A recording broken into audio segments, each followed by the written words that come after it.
도훈아, 알잖니? 네 아버지 병원비 때문에 집이 경매에 넘어가서 몇 달만 신세 좀 지면 안 될까? 어머니, 아무리 그래도 저희 집에 오시면 어떡해요? 맞아요.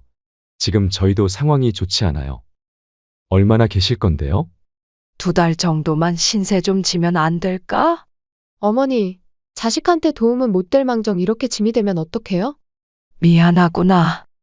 그렇다고 길바닥에서 잘 순 없잖니? 2달 아니 딱 1달만 지내면 안 될까? 어머, 밖에서 못 잘 건 또 뭐람? 찜질방도 있고.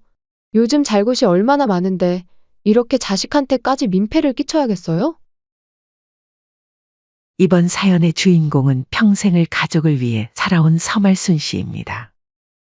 말순 씨는 69세, 34년간 남편과 함께 살며 아들 하나를 키워온 평범한 여인이었습니다. 적어도 1년 전까지는 그랬습니다. 여보, 잠깐만 더 힘내요. 이번 치료만 잘 받으면 좋아질 거예요. 말순 씨는 남편의 창백한 손을 잡으며 그렇게 말했습니다. 하지만 병실 안 의사의 표정은 이미 희망이 없다고 말하고 있었죠. 말순 씨의 남편 강대성 씨는 약 2년 전 갑작스럽게 발견된 사기 췌장암으로 투병 중이었습니다. 발견 당시 이미 간으로 전이가 시작된 상태였죠. 유감스럽게도 더 이상의 치료 방법이 없습니다. 이제는 편안하게 해드리는 것만이. 말순 씨는 그 말이 끝나기도 전에 고개를 저었습니다. 아니, 절대 포기할 수 없었습니다. 그래서 말순 씨는 모든 것을 걸었습니다. 34년간 살아온 집을 담보로 대출을 받았고 퇴직금으로 모아둔 노후 자금도 전부 썼습니다.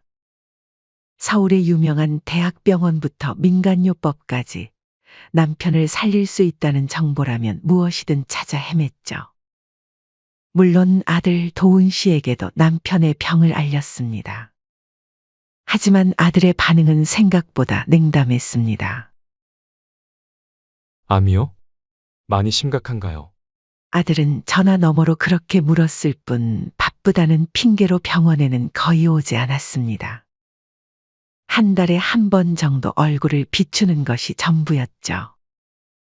한 번은 병원비를 물어보더니 300만 원을 송금해 주었습니다. 아내 소진 씨의 눈치가 보인다며 더는 어렵다고 했습니다. 이것도 집사람 몰래 보내는 거예요. 말순 씨는 아들의 마음도 이해했습니다. 모든 부부가 그렇듯 사정이 있겠지요. 그저 고맙다고만 했습니다.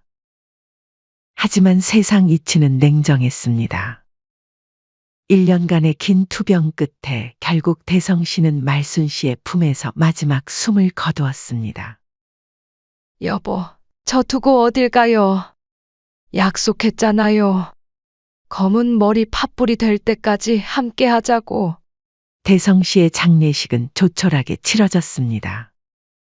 친척들, 대성 씨의 동창들, 몇몇 동네 이웃들까지 조문객들이 오갔지만 정작 말순 씨 옆자리는 비어 있었습니다. 아들은 수시로 휴대폰을 보며 자리를 비웠고 며느리는 시계만 들여다보며 하품을 했습니다. 며느리의 표정에는 언제 끝나나 하는 짜증이 역력했죠.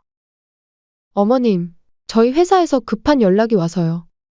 오늘은 좀 일찍 가봐야 할 것 같아요. 첫날 밤 며느리의 말에 아들도 덩달아 일어섰습니다. 정말 미안해요. 엄마. 내일 아침 일찍 다시 올게요. 너무 피곤해 보이시니까 엄마도 좀 쉬세요. 그렇게 말순 씨는 장례식장에 홀로 남겨졌습니다. 남편과의 마지막 밤을 차가운 장례식장 구석에서 보내야 했죠. 여보, 내가 많이 부족했지요? 그래도 당신 덕에 행복했어요. 장례를 마치고 집으로 돌아온 말순 씨. 하지만 그 집은 이미 말순 씨의 것이 아니었습니다. 치료비로 대출받은 돈을 갚지 못해 경매에 넘어간 상태였으니까요. 담당 공무원이 찾아와 짐을 정리할 시간을 주겠다고 했습니다. 일주일 후에는 새 주인이 들어오십니다. 그 전에 짐을 정리하셔야 합니다. 말순 씨에게 남은 건 작은 캐리어 하나와 남편의 사진뿐이었습니다. 평생 모은 것들을 하나둘 정리하면서 말순 씨는 눈물이 마를 날이 없었습니다. 이제 갈 곳이 없었습니다. 찜질방에서 몇 밤을 보낼까도 생각했지만 한겨울에 노숙을 하자니 막막했습니다. 이제 어디로 가야 하지? 서울의 차가운 바람이 말순 씨의 뺨을 때렸습니다. 딱 한 곳, 말순 씨가 의지할 수 있는 곳이 있었습니다. 바로 아들의 집이었죠. 말순 씨는 미안한 마음으로 아들의 아파트 초인종을 눌렀습니다. 인터폰 화면에 말순 씨의 얼굴이 비치자 아들이 놀란 표정으로 나타났습니다. 몇 초간 망설이는 모습이 역력했죠. 엄마? 지금 뭐 하시는 거예요? 말순 씨는 고개를 끄덕였습니다. 아들의 얼굴에서 당혹감이 스쳐 지나갔습니다. 그리고는 아마도 뒤에서 속삭이는 소리가 들렸습니다. 아들은 며느리와 무슨 대화를 나누는 듯 했습니다. 잠시만요, 엄마. 인터폰이 꺼지고 5분 정도 지났을까요?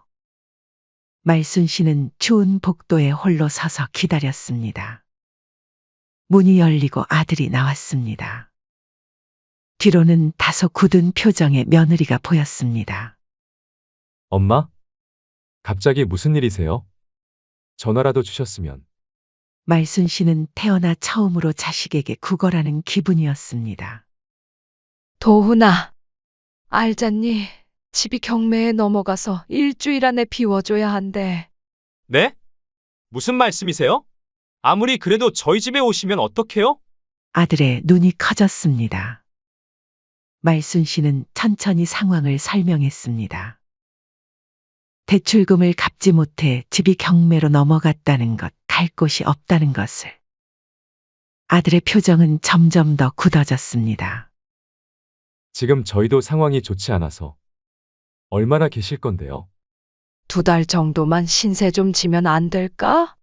어머니, 자식한테 도움은 못 될 망정 이렇게 짐이 되면 어떡해요? 그 차가운 목소리에 말순 씨의 심장이 철렁 내려앉았습니다. 아들은 아내를 힐끔 쳐다보더니 억지로 미소를 지었습니다. 일단 들어오세요. 그렇게 말순 씨는 집 안으로 들어섰습니다. 며느리는 저는 준비할 게 있어서요. 라며 안방으로 들어가 버렸고 아들은 말순 씨를 작은 방으로 안내했습니다. 여기 쓰세요, 엄마. 원래 창고로 쓰던 방인데 남는 게 이거밖에 없네요.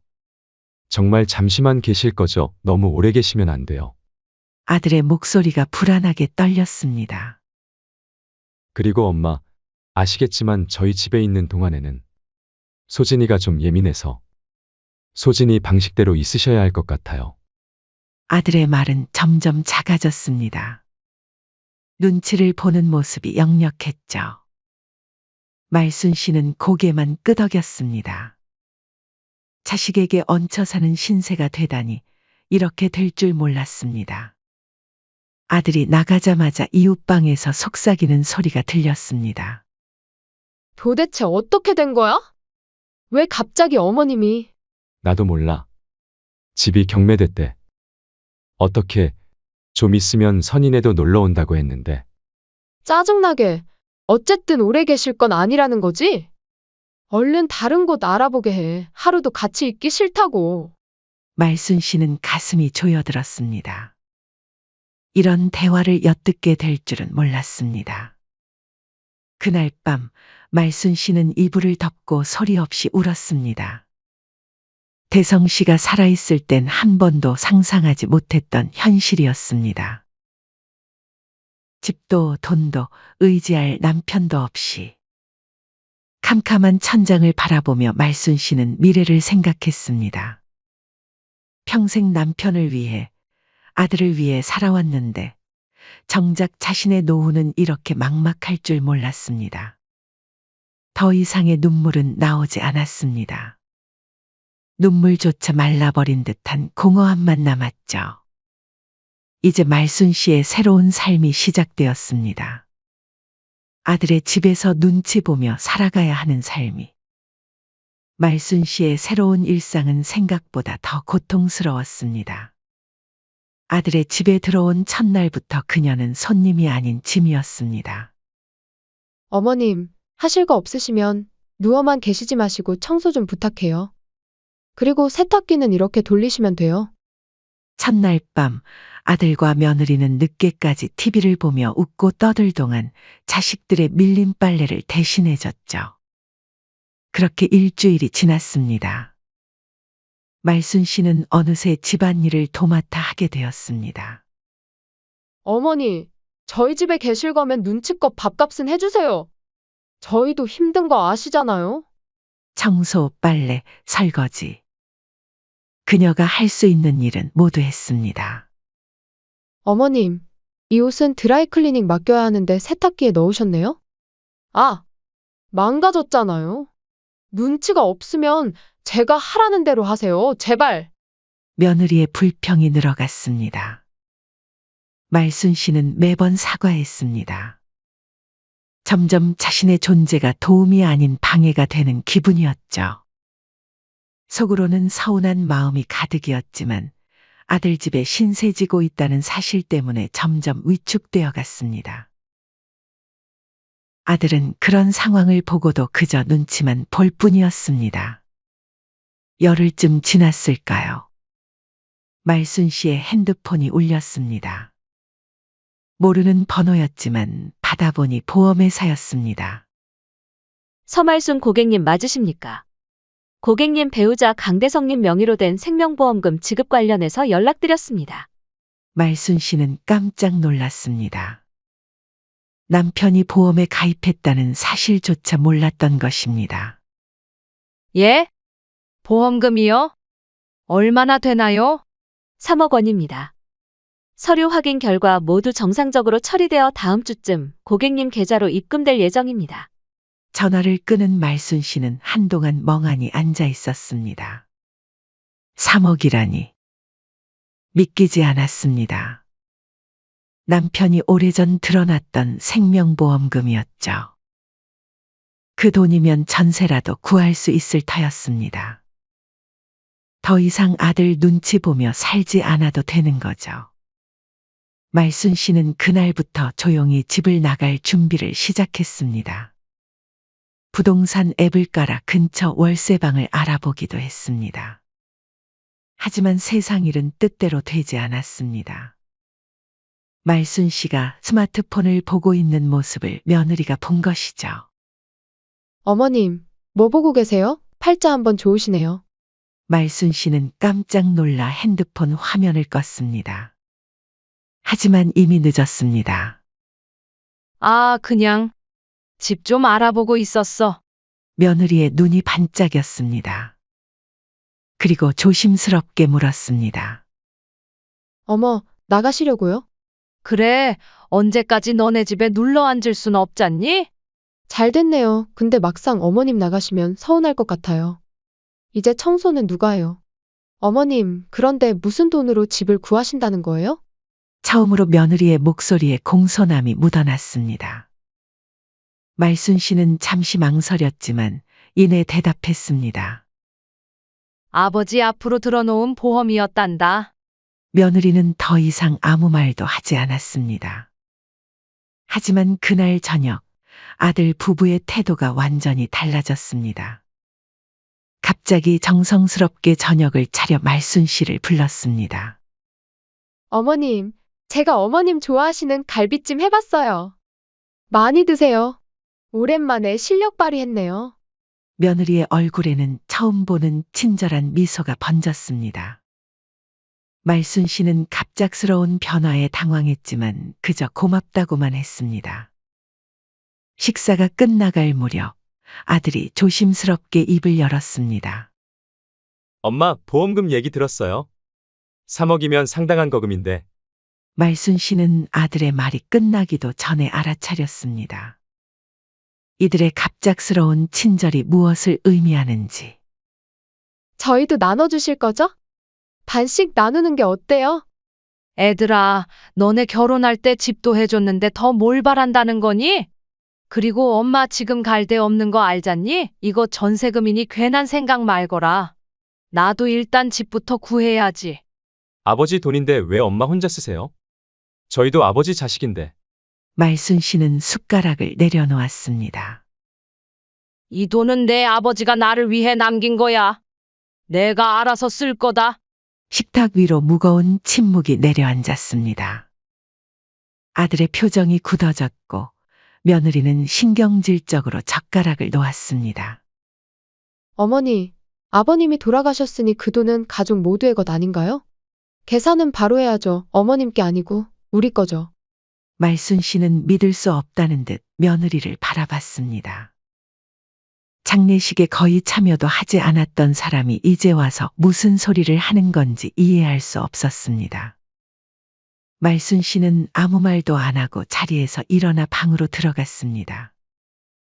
그날 밤 말순 씨는 다시 한번 눈물을 흘렸습니다. 자식에게 이런 대접을 받을 줄은 꿈에도 몰랐으니까요. 다음 날 아침 말순 씨는 일찍 일어나 은행에 가려고 준비했습니다. 보험금 입금 여부를 확인하고 싶었거든요.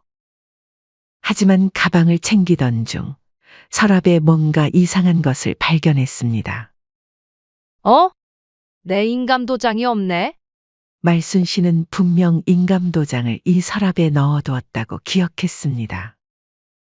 혹시나 하는 마음에 다른 서랍들도 뒤졌지만 어디에도 보이지 않았습니다. 불길한 예감이 들었습니다.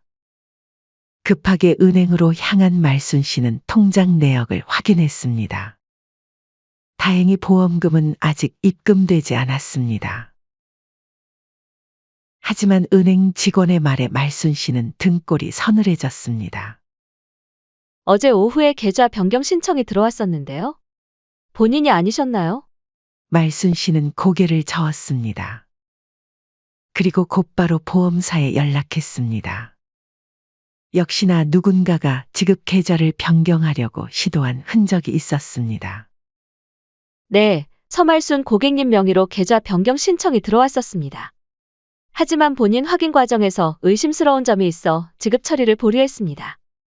말순 씨는 그 자리에서 계좌 변경 신청을 취소하고 본인만 직접 방문 시 변경 가능하도록 요청했습니다. 그리고 서둘러 집으로 돌아왔습니다. 집에 도착하자 아들과 며느리는 마치 아무 일도 없었다는 듯 출근 준비를 하고 있었습니다. 말순 씨는 참을 수 없는 분노가 치밀어 올랐습니다. 내 인감도장 어디 있니? 아들과 며느리는 서로를 쳐다보더니 모른 척했습니다. 어머, 무슨 말씀이세요, 어머님? 저희가 어떻게 알겠어요?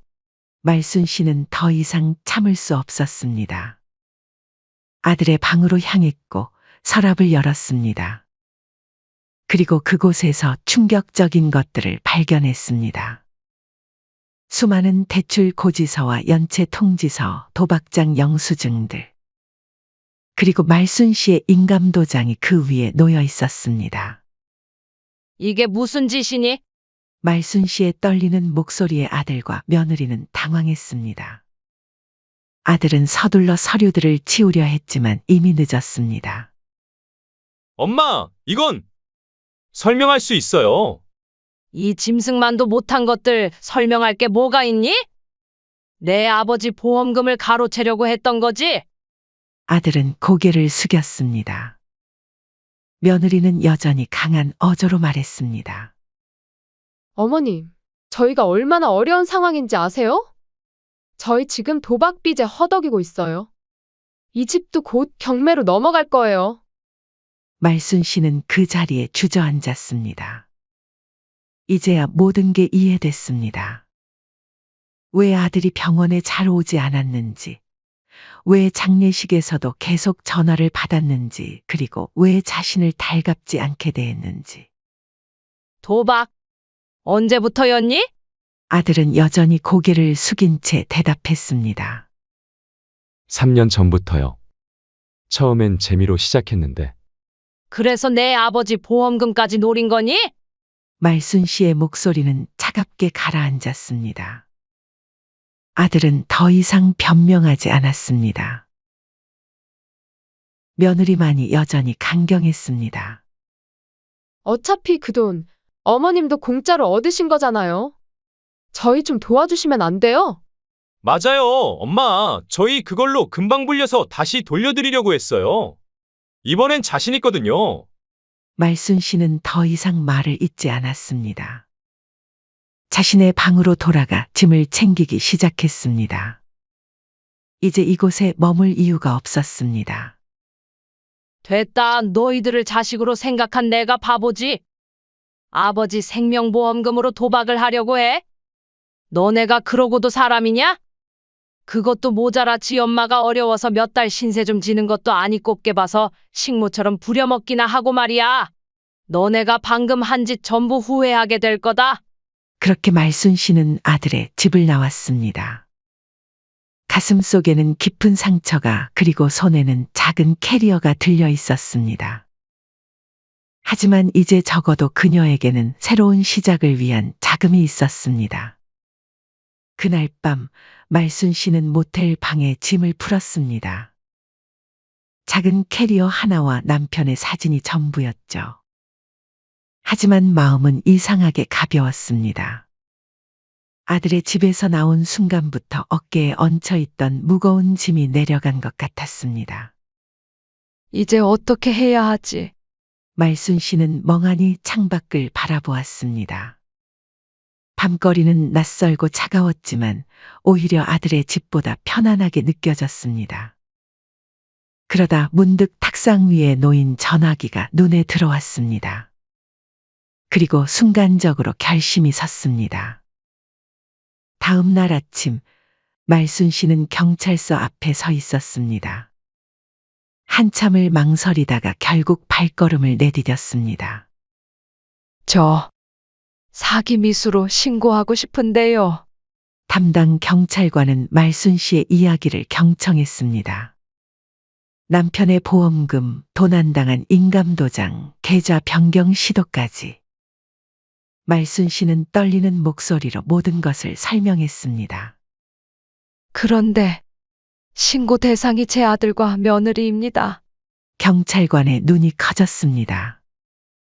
잠시 침묵이 흘렀지만 곧 절차대로 조사가 시작되었습니다. 말순 씨는 신고서에 서명하며 자신이 과연 올바른 선택을 한 것인지 수없이 되물었습니다.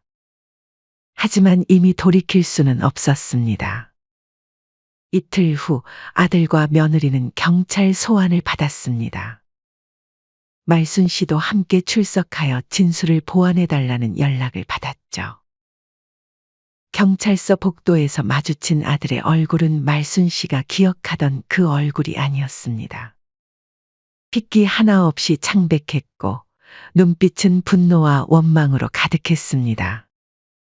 어머니, 정말 이러실 거예요? 자식을 경찰에 신고하시다니. 말순 씨는 그저 고개를 숙였습니다. 가슴이 찢어질 듯 아팠지만 이미 돌아갈 수 없는 강을 건넌 후였습니다. 경찰 조사는 생각보다 빠르게 진행되었습니다. 아들의 집에서 발견된 서류들, 도박장 영수증, 대출 고지서, 그리고 인감도장까지. 모든 증거가 명백했습니다. 도훈 씨, 소진 씨. 지난 3년간 도박으로 얼마나 탕진하셨습니까? 경찰관의 질문에 아들은 한참을 침묵했습니다. 결국 며느리가 먼저 입을 열었습니다. 7천만 원 정도요. 하지만 대부분은 남편이 꼬드겨서. 거짓말 마. 내가 더 많이 잃었잖아. 아들이 갑자기 소리를 질렀습니다. 그제야 말순 씨는 아들의 눈이 충혈되어 있다는 것, 손이 떨리고 있다는 것을 알아차렸습니다. 조사 결과는 충격적이었습니다. 아들 부부는 지난 3년간 무려 1억 2천만 원에 달하는 빚을 졌습니다. 대출은 이미 한도를 초과했고 신용등급은 최하위였으며 이제 사채업자들에게까지 쫓기고 있었습니다. 남편의 보험금은 그들에게 마지막 탈출구였던 것입니다. 어머니, 저희도 잘못했지만 사실 아버님 병원비 때문에 처음 도박을 시작한 거예요. 며느리의 말에 말순 씨는 고개를 들었습니다. 도대체 무슨 소리를 하는 건지 이해할 수 없었습니다. 아버님 수술비 300만 원 기억나세요? 그때 저희가 보탠 거잖아요. 그 돈을 구하려고 도훈 씨랑 처음 도박장에 간 거예요. 아들 부부는 말도 안 되는 거짓말로 변명을 늘어놓고 있었죠. 너네가 처음 도박을 시작하게 된 건 네 아버지가 암 판정 받기 전 아니니? 어디서 되도 않는 거짓말을 쳐? 조사가 끝나갈 무렵 아들이 갑자기 말순 씨에게 달려들었습니다. 엄마, 왜 이러세요? 그냥 우리 좀 도와주시면 안 되는데. 그 돈이면 모든 빚을 갚고도 남을 텐데. 우리가 잘못했다고 빌게요. 제발요. 경찰들이 아들을 말렸지만 그는 계속해서 소리쳤습니다. 엄마가 조금만 참았으면 그 돈 따서 갚을 수 있었어요. 이게 다 엄마 때문이에요. 말순 씨는 마지막 힘을 다해 일어났습니다. 그리고 아들을 향해 돌아섰습니다. 흐르는 눈물을 참으며 말순 씨는 차분하게 말했습니다. 도훈아, 엄마는 내 인생을 책임질 수 없어. 내 선택, 내 잘못은 내가 책임져야 해. 그 말을 끝으로 말순 씨는 말없이 등을 돌렸습니다. 아들의 외침이 뒤에서 들려왔지만 말순 씨는 돌아보지 않았습니다.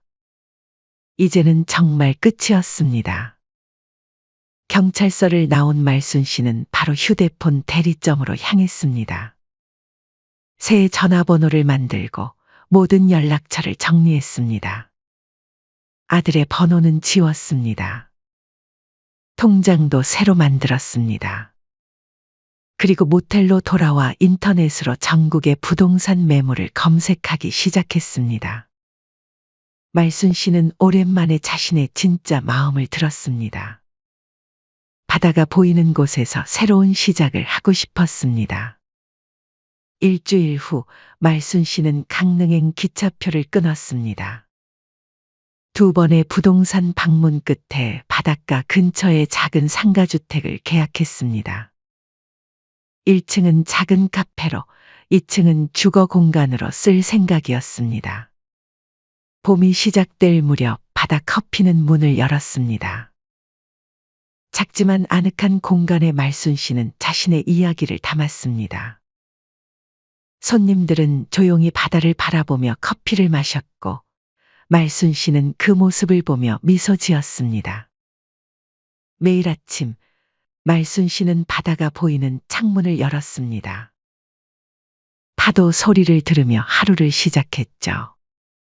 처음에는 외로웠습니다. 낯선 동네, 낯선 사람들, 그리고 가족 없는 생활. 하지만 점차 홀로 있는 시간이 주는 평화를 깨닫게 되었습니다. 말순 씨의 다짐은 매일 아침 바다와 함께 단단해졌습니다. 그녀의 카페는 조금씩 단골이 생겼고 동네 사람들과도 인사를 나누게 되었습니다. 무엇보다 말순 씨는 처음으로 나를 위한 삶을 살기 시작했습니다. 말순 씨는 손님에게 커피를 내밀며 미소 지었습니다. 상처는 여전히 남아 있었지만 그 위에 새로운 삶의 흔적들이 하나둘 쌓여가고 있었습니다. 그렇게 말순 씨의 독립은 시작되었습니다. 강릉의 바닷가에서 69세의 늦은 나이에 그녀는 드디어 자신만의 인생을 살아가기 시작했습니다. 강릉에서의 생활이 6개월째 접어들던 어느 가을날이었습니다. 말순 씨는 카페 유리창을 닫고 있었습니다. 바다가 보이는 창문은 늘 깨끗이 닦아두는 것이 그녀의 습관이었죠. 그때였습니다. 멀리서 비쩍 마른 두 사람이 터덜터덜 다가오는 게 보였습니다. 처음에는 그저 지나가는 행인으로 생각했습니다. 하지만 카페 앞에 멈춰 서는 모습을 보고 말순 씨는 얼어붙었습니다. 남자는 수염이 덥수룩하게 자랐지만 그 눈빛만은 잊을 수 없었습니다. 아들 도훈이었습니다. 그 옆에 선 여자는 한때 자신에게 냉대와 무시를 일삼던 며느리 소진이었습니다. 말순 씨는 유리창을 닦던 손을 멈추었습니다. 가슴이 쿵쾅거렸습니다. 어떻게 이곳을 찾아왔을까요? 말순 씨는 숨을 고르며 카페 문을 열었습니다. 엄마, 아들의 목소리는 말순 씨가 기억하던 그 당당한 목소리가 아니었습니다. 초라하고 비참해 보였습니다. 며느리는 계속 고개를 숙인 채 말이 없었습니다. 어떻게 여기를 찾았니? 말순 씨의 목소리는 담담했습니다. 분노도 기쁨도 없었습니다. 그저 오랜 손님에게 묻는 것처럼 차분했죠. 아는 사람을 통해서 많이 찾았어요, 엄마. 아들은 머뭇거리며 말했습니다. 눈 밑에 퀭한 그림자가 드리워져 있었고 한때 깔끔했던 외모는 온데간데 없었습니다. 며느리 역시 화장기 없는 얼굴에 피곤함이 가득했습니다. 손님들이 보고 있으니 일단 들어오거라. 말순 씨는 카페 안으로 그들을 안내했습니다. 하지만 일반 손님들이 앉는 자리가 아닌 주방 뒤편의 작은 사무실로 데려갔습니다. 그래, 무슨 일인데 여기까지 왔어? 낯짝도 두껍구나. 말순 씨가 물었지만 사실 이미 알고 있었습니다. 저 모습으로 찾아온 이유는 뻔했으니까요. 어머니, 저희가 정말 죄송합니다. 제발 한 번만 도와주세요. 말순 씨는 그저 기다렸습니다. 그들이 계속 말하도록 엄마, 우리 정말 큰일 났어요. 아들의 목소리가 떨렸습니다. 사채업자들이 이자가 너무 불어나서 저희 이러다 정말 길거리에 나앉게 생겼어요. 며느리가 갑자기 말순 씨 앞에 무릎을 꿇었습니다. 어머님, 제발 도와주세요. 저희가 그때 어머님께 한 짓은 진심으로 죄송합니다. 정말 후회해요. 하루하루가 지옥이에요. 이렇게 사느니 차라리. 아들도 함께 무릎을 꿇었습니다. 엄마, 일주일 안에 5천만 원을 마련하지 못하면 저희는 정말 길거리로 쫓겨날 거예요. 농담 아니에요. 도훈아, 내가 갈 곳 없어 내 집 문을 두드렸을 때가 기억나니? 말순 씨의 목소리는 조용했지만 단호했습니다. 아들은 고개를 숙였습니다. 그때 너희 둘은 나를 어떻게 대했지? 며칠만 계시는 거죠? 라는 말이 인사였던 것 같은데? 며느리의 얼굴이 창백해졌습니다. 엄마, 제발요. 저 죽게 내버려 두실 거예요? 지금은 그런 얘기할 때가 아니에요. 살려주세요, 제발. 아들은 거의 울부짖듯 말했습니다. 손은 떨리고 있었고 이마에는 땀이 흘렀습니다. 엄마, 그 돈만 있으면 저흰 다시 시작할 수 있어요. 서울 떠나서 멀리 가서 새 삶을 살 거예요. 도박도 끊고 다시는 나쁜 짓 안 할게요. 약속할게요, 엄마. 내 인감도장을 훔쳤을 때 혹시 엄마가 나중에 어떻게 될까라는 생각은 했니? 엄마! 아들이 미친 듯이 말순 씨의 손을 붙잡았습니다. 어떻게 부모가 자식한테 이렇게 냉정하게 말할 수가 있어요? 내 아버지 장례식에서 내가 전화만 받느라 정신이 없을 때 내 마음이 어땠을지 생각이나 해봤니? 말순 씨의 눈에서 눈물이 맺혔지만 목소리는 흔들리지 않았습니다. 34년을 함께 산 사람을 잃고 나는 완전히 무너졌어. 그때 내 곁에 있어줄 사람은 너밖에 없었어. 하지만 넌 어땠지? 아들은 이제 완전히 울부짖고 있었습니다. 며느리도 흐느끼기 시작했습니다. 어머님, 저희가 정말 개만도 못했어요. 인정해요. 하지만 살려주세요. 저희에겐 어머님밖에 없어요. 어머님이 안 도와주시면 저희는 정말 끝이에요. 말순 씨는 천천히 일어섰습니다. 그리고 사무실 문을 향해 걸었습니다. 나가라. 아들이 말순 씨의 발에 매달렸습니다. 제발. 엄마가 우리 유일한 희망이에요. 다시는 엄마 앞에 안 나타날게요. 그냥 이번 한 번만 살려주세요. 내가 내 집에서 쫓겨났을 때처럼 이제 너희도 나가. 우린 이제 남이야. 이제 가. 다시는 찾아오지 마. 엄마, 제발. 우리 어디 가면 돼요. 어디로 가야 돼요. 잘 곳도 없어요. 아들은 말순 씨의 옷자락을 붙잡았습니다.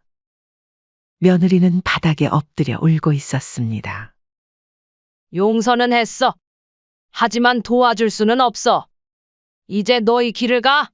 말순 씨는 카페 출입구까지 그들을 안내했습니다. 손님들의 시선이 쏠렸지만 말순 씨는 당당했습니다. 내가 나를 내쫓았을 때처럼 나도 너를 내쫓는다. 우리는 이제 남이다. 문이 닫히는 소리와 함께 그들의 인연도 완전히 끝났습니다. 밖에서 아들의 절규가 들렸지만 말순 씨는 돌아보지 않았습니다.